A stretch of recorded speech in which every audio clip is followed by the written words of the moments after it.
السلام علیکم ورحمۃ اللہ وبرکاتہ۔ ناظرین، استقبال ہے سچی بات میں۔ آج آپ کا میزبان فکر و خبر کے خصوصی پروگرام میں ملک کی موجودہ قابل افسوس صورتحال پر پوری احساس ذمہ داری کے ساتھ آپ کے روبرو حاضر ہوا ہے۔ ناظرین، ہم میں سے اکثر لوگوں کو اس بات کا بخوبی اندازہ ہے کہ اس وقت ہمارا پیارا ملک تاریخ کے کس معاشی انحطاط اور سست روی کا شکار ہوا ہے۔ اس کا اندازہ لگانے کے لیے یہی کافی ہے کہ اس وقت ہمارے ملک کی جی ڈی پی گھٹتے گھٹتے کم ہوتے ہوتے 3.7 یعنی 3.7 تک پہنچ گئی ہے، جس رپورٹ کے سامنے آنے کے بعد ماہرین اقتصادیات، معاشیات اور سیاسی لیڈران کے بیانات نشر ہو رہے ہیں، اور ملک کے لاکھوں عوام جن کی نظریں روزانہ کی خبروں، میڈیا کے تبصروں اور سوشل میڈیا میں شیئر کیے جانے والے صحیح حقائق پر رہتی ہے، ان کی جانب سے اٹھائے جانے والے سوالات سامنے آ رہے ہیں۔ یہی نہیں بلکہ اس سے بھی زیادہ تعداد میں باشعور عوام گلی کوچوں، بازاروں، ریلوے اسٹیشنوں، نکڑوں اور سڑکوں پر تک کہتے نظر آ رہے ہیں کہ کیا یہی اچھے دن ہیں؟ کیا یہ وہی اچھے دن ہیں جن خوابوں میں عوام کو سلانے کی کوشش کی جا رہی ہے؟ کیا یہ وہی خوشحالی ہے جس کا عوام سے وعدہ کیا گیا تھا؟ اب معاشی صورتحال تو بد سے بدتر ہو چکی ہے۔ پریشانیاں روز بروز بڑھ رہی ہے، مہنگائی آسمان سے باتیں کر رہی ہے، غریب کے لیے عزت کے ساتھ 2 وقت کی روٹی ملنا مشکل ہو گیا ہے۔ عوام اب یہ سوال پوچھنے پر مجبور ہے کہ انتخابی منشور یعنی مدعوں میں جن باتوں کا زور دے دے کر وعدے کیے گئے تھے وہ کہاں تک اور کس حد تک پورے ہو رہے ہیں؟ آخر ان وعدوں کی حقیقت کیا ہے، یا صرف وہ باتیں کہنے کے لیے تھی جو کہی گئی؟ انتخابی منشور میں ذکر کی گئی باتوں کا ہی جائزہ لے کر دیکھیے۔ کیا مہنگائی کم ہوئی؟ پیٹرول جس کے اوپر ملک کی معاشی نظام کا دار و مدار ہوتا ہے، کس قیمت میں خرید رہے ہیں اور کس میں فروخت کر رہے ہیں؟ کسانوں کی کیا صورتحال ہے؟ کیا عورتوں اور مہیلاؤں کو تحفظ ملا؟ کیا غریبوں کی تعداد میں کمی ہوئی؟ کیا ڈالر کی قیمت گھٹ کر بھارتی روپیے کی ویلیو میں اضافہ ہوا؟ کیا کرنسی میں سدھار آیا؟ کیا ملک میں لا اینڈ آرڈر کے انتظامات درست ہوئے؟ کیا باہر سے کالا دھن واپس آیا؟ نوٹ بندی اور جی ایس ٹی سے ملک کو کتنا فائدہ پہنچا؟ کیا گھوٹالوں پر روک لگی؟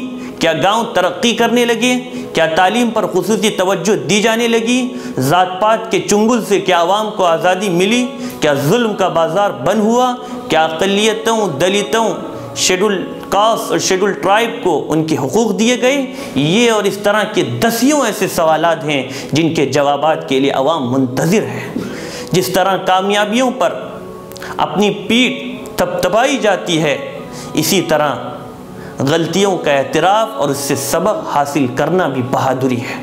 خود حکومتی اعداد و شمار اس کے شاہد ہیں۔ اگر واقعی حکومت نے کوئی ٹھوس معاشی پالیسی بنائی ہے تو 3.5 سال میں اس کے مثبت اثرات ظاہر ہونے چاہیے تھے۔ جیسا کہ سرکار کی طرف سے کہا جاتا ہے کہ اتنے غریبوں کو گیس کنیکشن دیا، گاؤں میں بجلی پہنچائی، اتنی سڑکیں بنوائی یا ٹرینیں چلوائی، لیکن یہ کوئی نیا کام نہیں، قابل ذکر کامیابی نہیں۔ یہ ہر حکومت مرحلے وار ایسا کرتی آ رہی ہے اور اس کی ذمہ داری بھی ہے۔ سوال یہ ہے کہ حکومت نے کرپشن، مالی نقصان، معیشت اور جی ڈی پی کو بہتر بنانے، غربت کو کم کرنے، روزگار کے مواقع فراہم کرنے یا بڑھانے کے لیے کیا کیا؟ ہر اعلان کا فائدہ 2019 کے لوک سبھا انتخابات کے بعد بتایا جا رہا ہے۔ ان باتوں پر عوام کہاں تک اعتماد کریں گے؟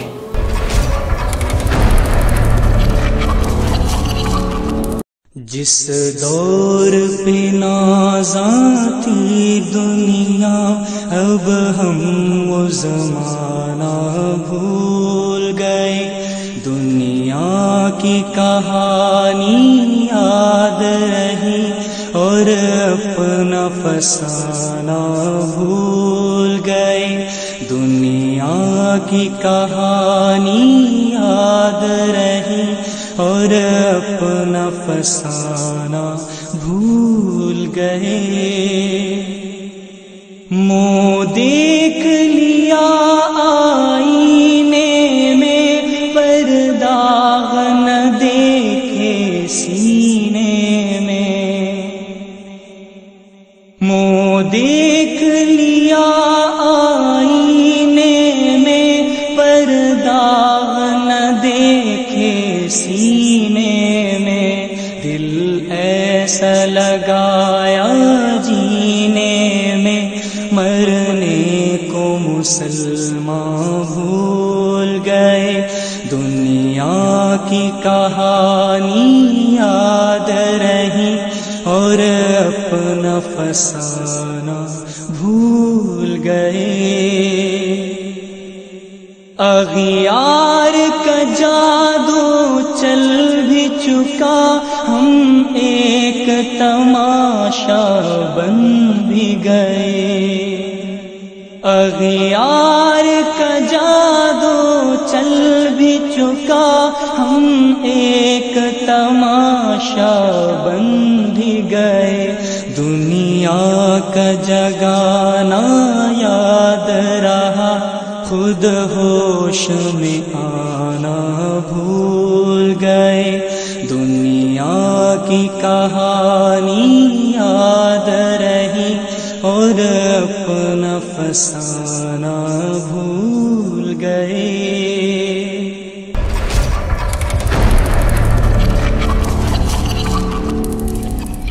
ناظرین، ملک کی معاشی گراوٹ کے خاص طور پر دو بنیادی وجوہات مانی جا رہی ہے. نمبر 1 نوٹ بندی اور نمبر 2 GST کا نفاذ. اب حالت یہاں تک پہنچی ہے کہ خود NDA کے سابق وزیر، مشہور صحافی، اکنامک کے ماہر، مصنف، انڈین ایکسپریس کے ایڈیٹر اور کئی سال تک ورلڈ بینک جیسے عالمی ادارے میں کام کرنے والے ارون شوری نے حکومت کی معاشی پالیسیوں پر تنقید کی ہے. اس سے پہلے NDA سرکار کے سابق وزیر مالیات یشوین سنہا کا موجودہ سرکار کی معاشی پالیسیوں اور وزیر مالیات ارون جیٹلی پر تنقید بجلی بن کر گری ہے. کہا جاتا ہے کہ گھر کا بیدی لنکا ڈھائے، یعنی گھر والا اندر کی چیز سے زیادہ واقف ہوتا ہے. انہوں نے تو یہاں تک کہہ دیا کہ معیشت کے اس حال میں خاموش رہنا ملک کے لیے خطرناک ہوگا. BJP میں بہت سے وہ لوگ ہیں جو ڈر کی وجہ سے نہیں بول رہے ہیں. کہیں سیکٹر میں حکومت ناکام ثابت ہو رہی ہے. ان کے پاس معیشت کو بہتر بنانے کا اچھا موقع تھا. ناظرین، ان کا اشارہ بین الاقوامی بازار میں تیل کی قیمتیں کم ہونے کی طرف تھا، جو سابقہ حکومتوں میں تو بہت زیادہ تھا.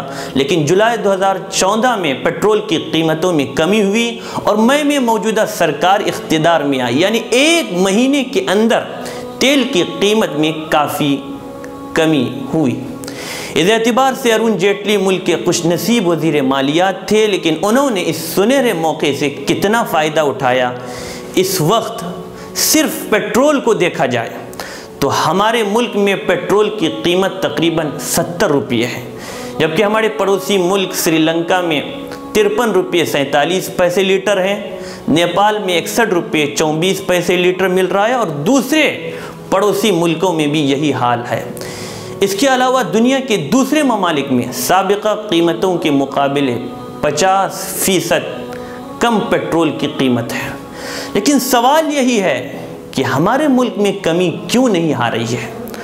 ہمارے ملک میں اس قدر اضافے کی اہم وجہ 45 سے 52% پیسہ مختلف ٹیکسوں میں چلا جاتا ہے، جس میں ایکسائز ڈیوٹی اور ویٹ وغیرہ شامل ہے. اور آپ کو یہ جان کر حیرت ہوگی کہ صرف 2 سال کے اندر 9 دفعہ سرکار نے ایکسائز ڈیوٹی بڑھائی ہے. ناظرین، نوٹ بندی کا خمیازہ عوام بھگت ہی رہے تھے. اس پر مزید یہ کہ GST کے نفاذ نے خاص طور پر چھوٹے روزگاروں اور کاروبار پر بری طرح اثر ڈالا، جبکہ اس حکومت کا تو غریبوں کا خیال رکھنے والی حکومت بننے کا دعویٰ تھا. آج حالت یہ ہے کہ نہ لوگوں کو ملازمت مل رہی ہے اور نہ وکاس تیز ہو رہا ہے. تعلیم کے سلسلے میں حالت یہاں تک پہنچ گئی ہے کہ ماہرین کے مطابق پچھلے 3 برسوں میں اعلیٰ تعلیم میں داخلوں کے اعتبار سے 50% کمی واقع ہوئی ہے. سرمایہ کاری بھی گھٹ رہی ہے، ایکسپورٹ بھی متاثر ہوا ہے، اور دوسری طرف ماہرین کا کہنا ہے اس وقت ہمارے ملک میں ٹیکس کی مقدار کافی بڑھ گئی ہے۔ اس کا بڑا نقصان یہ ہوگا کہ لوگ ٹیکس کم ادا کرنے کے لیے غلط سلط تدبیریں شروع کر دیں گے، جس سے کالے دھن میں اضافہ ہوتا چلا جائے گا اور دھیرے دھیرے ٹیکس کی مقدار بہت کم ہو جائے گی، جس کا اثر سرمایہ کاری پر پڑے گا، روزگار کے مواقع کم پڑ جائیں گے، پھر غربت بڑھتی جائے گی۔ اور ماہرین کا یہ بھی کہنا ہے کہ ہم کنزیوم کر کے بھی لگ بھگ 78% ٹیکس حکومت کو ادا کر رہے ہیں۔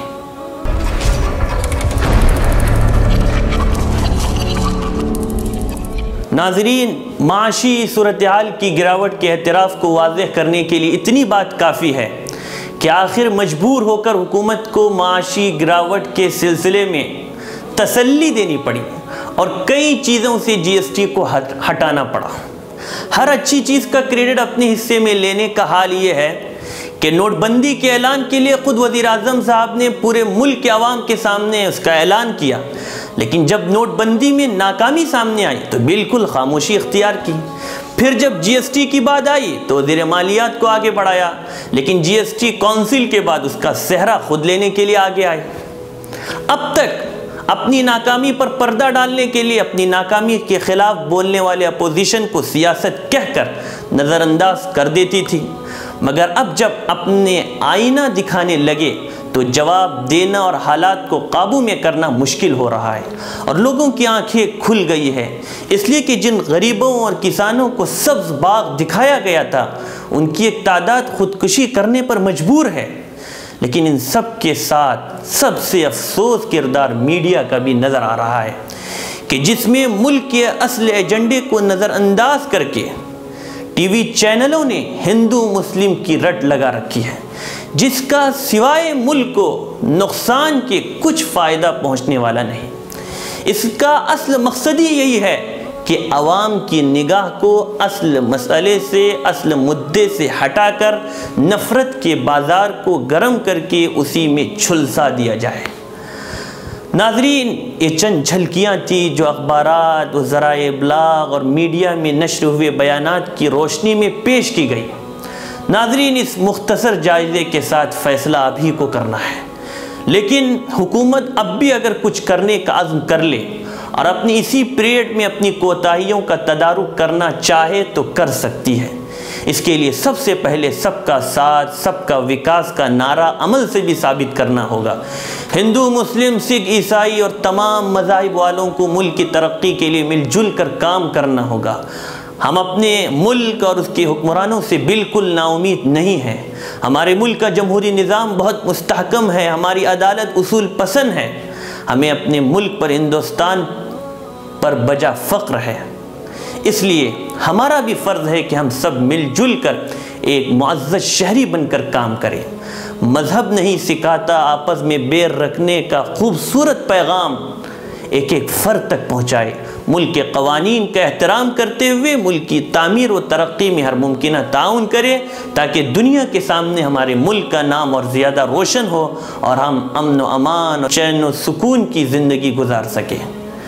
اسی کے ساتھ اپنے میزبان کو اجازت دے، انشاءاللہ پھر ملاقات ہوگی۔ والسلام علیکم ورحمۃ اللہ وبرکاتہ۔